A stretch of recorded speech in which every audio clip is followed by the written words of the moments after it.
Welcome, everybody. Today's workshop is set in their retirement planning needs. So today we're really going into in-depth about retirement planning for boomers, practical steps to secure retirement no matter where you are today. So a lot of people, the reason, first let me introduce ourselves. I'm Justin Obi. This is Eric Benz, down one screen or to your right, whichever you're looking at. Eric is one of the principals at Fox Hill Wealth, and I run the marketing here. We're really excited to have you here. It's going to be an interactive. We want it to be as interactive as possible. We want you to take as much value away today from this presentation as humanly possible.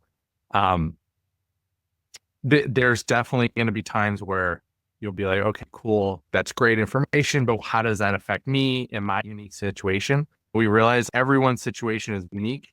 We'll send a Calendly link as well. So if you do want a time with us one-on-one to speak, that's totally cool. You can set that up. But the reason we wanted to hit this topic is we found that many people in the baby boomer generation feel behind on retirement goals. And we want to have, believe it or not, there are actual steps you can take right now if you're feeling like that. But we also want to make sure, like, maybe you're okay, right? And your situation is okay. So everyone's different. As we go through today's presentation, the main topics we're going to go through is like strategies specific to you on how to maximize Social Security, how to withdraw with smart so that you're not getting walloped with taxes, managing your healthcare and long-term healthcare benefits and expectations and how to budget for those.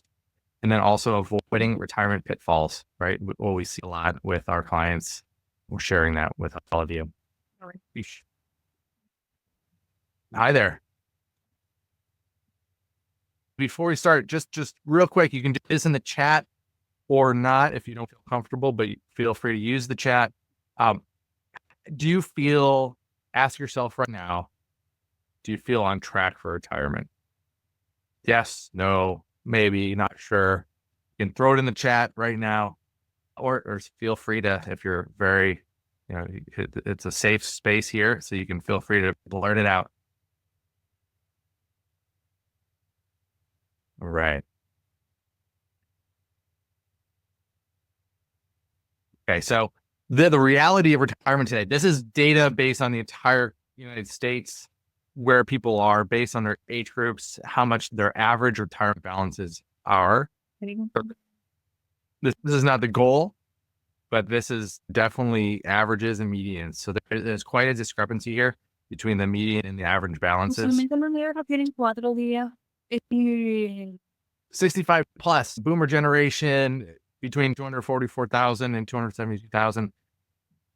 The reason we're passionate about this, we feel this is a little too low, much too low for a very comfortable retirement. And there's things that you can do today to really make sure you're taking advantage of this. You see the numbers that it's a few that are really pulling up the average balance. The median is probably a more accurate perception of where people are with saving. Right, exactly. So really, it's retirement planning is so important. People are living longer. So hopefully they're all living much longer into their old happy years. They have an increased need for savings. There's rising healthcare costs in the country. So we'll talk about that later on in the slide, but things are getting much more expensive, and those healthcare costs are increasing at a faster pace than even inflation. Then Social Security uncertainty. So will we have Social Security? What's happening right now? How much of that benefit will you get? When should you start claiming? There's a lot of uncertainty we find with clients around that as well. The retirement readiness formula. This is really, there's 3 pillars to retirement readiness. Savings and investments. So how much do you need to live your life, right? Do you have enough savings or investments to cover your everyday expenses, monthly, annual expenses? And then income planning. So how much money is coming in throughout retirement, and how much money, how much money is coming in today, how much you can invest, and then during your retirement years, do you have any coming in there? And then risk management, how do you protect that? So we're going to take a quick retirement goal setting exercise we want you to do right now. So step one, right? So we're going to take 2 to 3 minutes here. Just close your eyes and picture that comfortable retirement that is unique to you, your goals, your desires in retirement. So where are you living? Where do you envision yourself living? What kind of housing is it? Where is it in the country? What does your typical day look like? What are the things that you're doing for entertainment? Are you going out to dinner? Maybe you're not. Everyone's different in what they desire. So it's really like dreamlining. Like, what is the dream of your retirement here? This is going to help us set the goal for how we, and then kind of reverse engineer how we reach our goal. What does your typical day look like? What activities fill your time? Travel, hobbies, volunteering, time with family. What kind of home do you have? We just wrote a big article yesterday in our newsletter. Comes out every 2 weeks about how more people are choosing to downsize into multifamilies. So just helps with affordability. What kind of lifestyle do you want to maintain? And now step 2 is really estimating all that money. What is your retirement income needs? Just use pen and paper or your notepad on your iPhone, but really, ballpark it, right? And you can get into this later, but really in order to achieve that goal, your housing, utilities, food and, dining, travel, leisure, what are you doing? And then your monthly expenses, multiply that by 12. That's your annual needs. Step 3 is how do we meet those needs, those financial commitments there. And we'll get into the 4% rule calculation, how to do that, and how to assess your progress.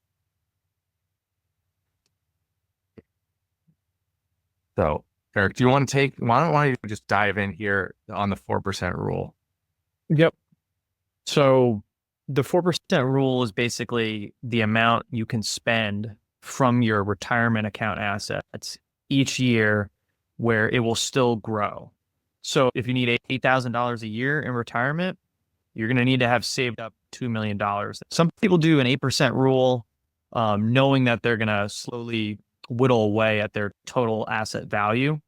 But that's what the 4% rule is in general. And then you have to adjust for inflation. So if your retirement date is 2035, now you're talking about, hey, you need even more than that $2 million, and you're going to be taking $105,000 a year. You can actually use the retirement calculator on our website. You can follow the link right there, foxhillwealth.com/retirement-calculator. And that's a great tool. I mean, it's really fun. Play with it. You spend some time with that tool. It's a great tool to really visualize what you might need there. And you can plug in all that data there. If you choose to come on as a client, there's a lot more we can do there. But this is just a free tool we offer everybody. And then Social Security, Eric, take it away. Yeah. I mean, this is the big question we get from all of our planning clients. When should I take Social Security? And people don't like this answer. It depends, right? And it depends for each client. Everyone's situation is unique. Yeah. For some people, hey, they're going to retire early. They don't invest aggressively. They're a pretty conservative portfolio. They're going to want to take their benefit early at age 62. But knowing that their benefit's going to be less, it's going to be reduced by 30% from their benefit if they were to take it at age 67, thereabouts. Mm-hmm. The other options are, hey, I might work a little bit longer. I'm going to wait till age 66, 67, and I'm going to get that full benefit. And even if I work a little bit beyond that, I keep working, my benefit won't be reduced the hours I keep working. Then if you want, you can also wait till age 70, at which case your benefit will increase by 8% a year from that full retirement benefit. A strategy we often see clients use is take their benefit early. This is if they're retired. because their portfolio is invested and they believe that their portfolio will actually outgrow that 8% increase in their benefit. An example we have is, hey, for let's say your full retirement benefit at age 67 is $2,000 a month. If you were to take it early at 62, you're really only getting 1.4K a month. If you wait and take it at age 70, you're getting 2.5K a month. You can go to the next slide, unless you have something else to add, Justin. Oh, that was great. Yeah. So like I mentioned,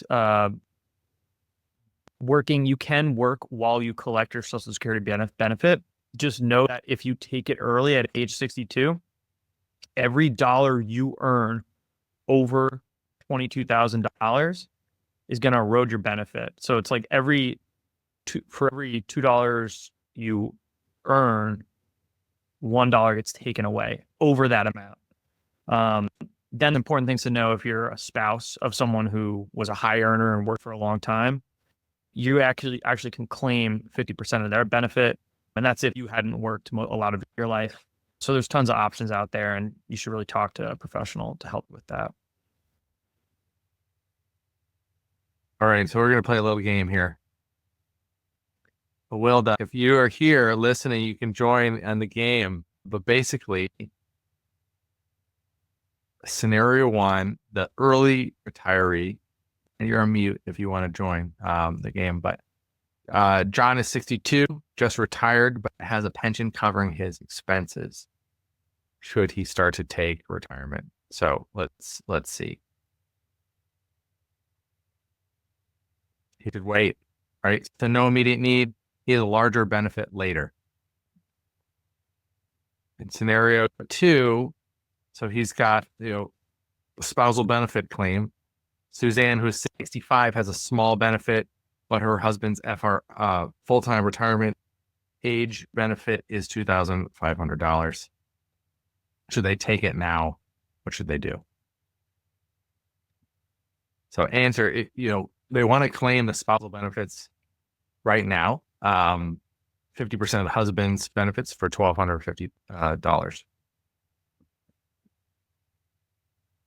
In scenario three, still working professional. Mark, he's still working, 63, he earns $90,000 a year and is considering claiming early. What should he do? Should he claim early or not? We would recommend no. His earnings are, limit would reduce the benefit if he starts pulling Social Security early. And then finally, health conditions can weigh into these factors as well. So Linda, 64, has a health condition, doesn't expect to live past 75. Should she take it or not? Wilda, what do you think? What do you guys think? All right. She should take it. Yeah, that's fine. That age, yeah. Yeah, for sure. So taking benefits sooner makes sense. Makes the most sense, for sure. Great job. All right. So. Oh, this is me. Yeah. There's different ways to boost your retirement savings. A lot of options. Basically, after you hit age 50 or older, you can max out your contributions to your 401k, 403b, 457 plan. So it actually goes up. You can put in $30,500 a year after you hit age 50 into your 401k. Like an IRA or a Roth IRA, it goes up from $7,000 to $8,000 a year. You can put in HSA, you can contribute $5,000 a year. So it's an important accumulation phase. Those last like 10 to 15 years before you hit retirement age. And the government's kind of allowed us to max out those contributions. So pro tip, if you have an extra $500 a month in your 401k for 10 years, at a 7% growth rate, that adds $86,000 to your retirement savings. So power of compound interest, never too early to start maxing out those 401k contributions, or never too late. Sorry. No, definitely not. Yeah. Sure. Yeah. No. All right, great. And then and anybody else listening on the call, if you have questions, feel free to jump in and put them in the chat. Okay. So we're building a retirement income plan. Really, where will your money come from, right? So Social Security is one option. You may have investments that, in 401ks, IRAs, taxable investments that you can draw from. You might have rental income. Maybe you had a multifamily, or, maybe you had a single family and you're now renting it out. Maybe you're doing some part-time work on the side, maybe some passive income. There's a lot of different ways you can start to create income streams during retirement. So the trick is to make sure it's done smart in a tax strategic way. So we're going to really, minimize this, but when we're talking about reducing taxes, we really want to start, like, as you're pulling and drawing down your retirement funds, you want to first withdraw from the brokerage accounts you have first to allow tax advantage accounts to continue growing. So your IRA, like a Roth IRA, right? For example, you want to keep that money in there because it's growing without any taxable event happening. So everything else you want to come. The other, you also have to take into account your RMDs, so required minimum distributions from your 401ks, IRAs, and then take advantage of that lower tax brackets when you're there. And then withdraw from your tax-free accounts finally. So like I mentioned before, your Roth IRA, you might have a health savings account at HSA. Those are great to keep as a last withdrawal method. And then having cash on hand. So as you're investing, you might have, even during your retirement, say you retire at 65 and you could have 20, 30 years of investments left. We believe in the long-term health and growth of the U.S. economy. So there's going to be drawdowns, there's going to be bear markets. So we want to make sure that you're mitigating your short-term risk. So say the market does go down, you want to have some like on-hand safety net cash available to you so that you don't have to draw down on your investments and sell for a loss. So that's something else to consider as we build your plan. Yep. One thing, sorry. Go ahead. No, Well, I was going to say, yeah, when you're younger, you might have less on the sideline, less of a safety net. But as you get older, more towards that retirement age, might be more like getting close to a year's worth of your income sitting in like a high yield savings account or a treasury bond ladder, things along those lines. So if the market does go down, you don't have to pull from your 401k or IRA. You allow the assets to recover. Go ahead, Justin. Sorry. Right. Well, I was just going to say that's spot on. I think the other thing is, like, once you turn 73, I believe, you must withdraw from tax deferred accounts. So, age factors into this. It's also, if you're working part-time and you're making a lot of money, maybe you have passive income streams, you want to take that into consideration if you withdraw a large amount from a 401k, for example, or a regular IRA, because that might boost you into a higher tax bracket where you're going to tax more. So if, for example, if you're not making a lot of money in 1 year, it could be a great year to do a Roth conversion from a 401k and backdoor into a Roth IRA. Because you're going to get taxed on those gains, but it will be lower at a lower tax bracket if you're not making that much this year or next year, whenever that year is. But it's just the overall, it's just really important to have a withdrawal tax strategy that's unique for you, that makes sense. So you're not paying more than you have to. And there's again, like during retirement, healthcare and long-term care costs, it is a reality for most people. Although the documentary, the series, I think, like Blue Zones, hopefully we're all living, in perfect health until we're centennials, right? So, but for the majority of us, unfortunately, this is something to consider. We need to make sure we're well prepared for this. So, really quick,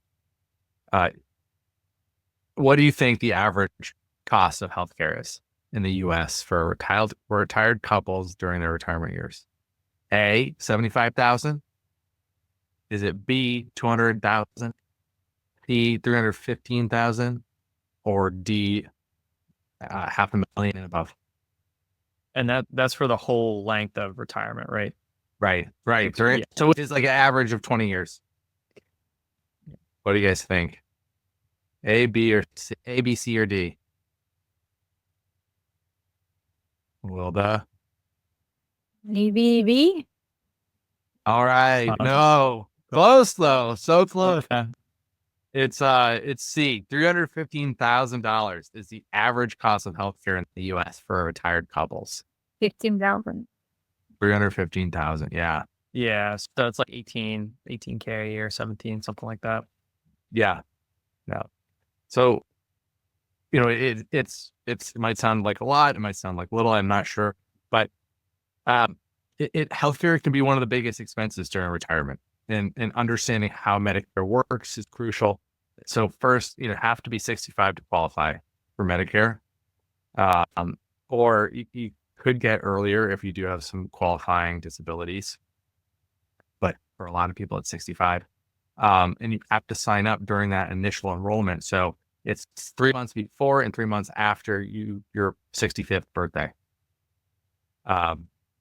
There's different parts of Medicare that we can go into briefly, just surface level, but like there's hospital insurance, there's medical insurance, Medicare Advantage, prescription drug plans. The pro tip is really, Medicare doesn't cover your long-term care. So long-term care includes nursing homes, assisted living, other, things like that, which is why planning ahead is super crucial. The long term, like I mentioned, so healthcare, assisted living, skilled nursing facilities, other than that, and then memory care. So if you get dementia and Alzheimer's, if you're a patient there are options there for you, the special care required. The cost for that, span $5,000 a month to almost $10,000 a month. Home health care. So if you need help, outside help, you don't have family or relatives, you might need a nurse to come by. That can range around like an average of $5,000 a month. Assisted living, that starts around $4,500 a month. But that's living at an assisted living facility. If it's a skilled nursing facility, which is like a higher level, it's 24/7 nursing support. That's $8,000 and up a month. So it does get very expensive. If you have memory care issues, Alzheimer's, dementia, that can be $9,000 a month or above, depending on where you live in the country. So it's really like, how are we going to pay for this? Should the need arise, we want to be able to be well prepared. So an HSA is a fantastic way. If you're still working, you can open an HSA right now. HSA has triple tax benefits, so it's a fantastic way. You can ask your employer about an HSA, but it is a great way to start contributing to that now. You can pull that out tax-free. You can invest through it, but there's great things. There is Medigap, so Medicare supplemental insurance plans to help you reduce your costs that aren't paid by Medicare. You can self-fund it if you're just a high net worth individual. That's a great way to pay for this through drawing down your investments. And then there's long-term care insurance. And if you're a veteran, there's also Medicaid. So if their government does step in to provide assistance if you do need this. You have to qualify. It's low income qualifications. But the best time to buy the long-term care insurance is in your 50s and 60s when you're still in good health. And I think that's really key to remember. So I don't know how hold everybody's, but age does play an important factor here. And Eric, if you jump in here. Me? Yeah, I want to go. Yeah. Let everyone know. Well, this is kind of where your advisor comes into play. you spend your whole life saving, building up this, basket so that you can live a comfortable retirement. But you want to make sure it's safe. You want to make sure it grows with the market, beats inflation, but you also want to make sure you don't lose your retirement funds, because that's gonna provide the rest of your life, and it'll provide your amazing lifestyle. So us as an advisor, we like to diversify clients according to their financial plan. How much do you need each year to live your current lifestyle? And then also to a client's risk tolerance. And that's going to be, with stocks, we're going to diversify to different sectors. We're not going to only be in high flying tech stocks. We're going to also put you in, the Walmarts, the Costcos of the world. We're going to put you in the TJ Maxxes. We're trying to hit different sectors: energy, retail, consumer staples. So your advisor is going to want to diversify your portfolio. Also, they're going to diversify by assets. If you need some safety, they might buy short-term bonds. They might put you in like a short-term bond ladder if you have a upcoming expense. So this is something you want to talk with your advisor about, but there's tons of different methods they can use to manage your risk throughout your retirement. Classic portfolio theory is, hey, 60% stock, 30% bonds, 10% like alternatives. But there's many different ways that advisors operate. For some clients, hey, it might be an all stock with their advisor, but truly depends on each person's own individual needs. And that's a conversation with your advisor. Yeah, definitely. But the key takeaway really is you should have a portfolio that is growing with you to protect against inflation and protect your wealth and have a lasting legacy. Yep. Yes. We're not going to go, this presentation, the workshop's really not designed for an in-depth review of estate planning, but it is essential. So we wanted to bring it up. And Eric, jump in here too, please. Yeah.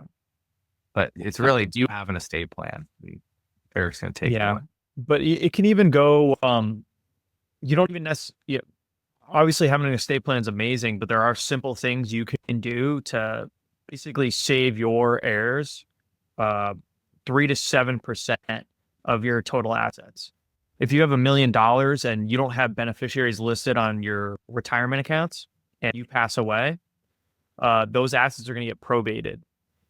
And so if it's $1 million and the cost of probate is 3 to 7%, let's say it's at the high end, 7%, basically $70,000 of your portfolio is going away to, attorney expenses, closing, all that kind of stuff. So simple thing you can do with your advisors, make sure there's beneficiaries listed on all of your accounts. But beyond that, talking to an estate attorney to make sure you have a will that can be executed upon your death is incredibly important too. Yeah. I mean, just at a basic level, having a will is really important. And there's a lot of, you can get more complex, very complex, quick, but there's a lot of things. Even the time consuming part of passing away, if your beneficiaries aren't listed on your account, it could be months, years before they even get a hold of the assets. And what if they need to use your funds to pay for funeral expenses, things like that? So that's why it's critical having the beneficiaries listed. Yeah, exactly. And so just really as five or six things we really want you to take care of. We added a last one at the 11th over here, but there's, we want you to define what do you need, right? So let's start back to the presentation earlier on in the hour, but how much income do you need coming in? What are the expenses that are going out that you need to cover in order to achieve your comfortable retirement dream? And then how much in savings, investments, and how are we going to draw on that to make sure your needs are met through retirement? So defining the expenses, the income that are coming in, what in savings and investments, and then creating a risk and diversification strategy. Set up that emergency fund so you don't have to draw down your accounts.